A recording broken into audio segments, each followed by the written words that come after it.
ఓం ఆశ్రిత వత్సలాయ నమః. ఓం శ్రీ గురుభ్యో నమః. ఓం జగద్గురు శంకర భగవత్పాదాచార్య నమః. ఇలాంటి జ్ఞానయోగ సిద్ధినందుకున్న యోగి యొక్క అనుభవం అసాధారణంగా ఉంటుందని చమత్కారపూర్వకంగా 27వ శ్లోకంలో ప్రకాశమానే పరమాత్మ భానో నశ్యత్య విద్యాతిమిరే నమస్తే అహో బుధ నిర్మల దృష్టయోపి కించిన్న పశ్యంతి జగత్ సమగ్రం.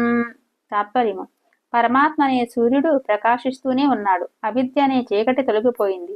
వాళ్ళు పండితులే, వాళ్ళ దృష్టి బాగానే ఉంది. అయినా కూడా ఆవురవరారా, వాళ్ళకి ఈ ప్రపంచం ఏమాత్రం కనిపించడం లేదు. వివరణ: పరమాత్మ నేనే అనే జ్ఞానం కలిగితే అంతటా పరమాత్మే ఒకటే అని కనిపిస్తున్నాడు. వేరే ప్రపంచమే కనిపించడం లేదు. ఎంత ఆశ్చర్యం! ఈ చమత్కారం ఏమంటే యోగికి సర్వాత్మకం పరిపూర్ణమైన పరబ్రహ్మ తానే అని అనుభవం. ఓం శ్రీ గురుభ్యో నమః. సర్వం శ్రీకృష్ణార్పణమస్తు.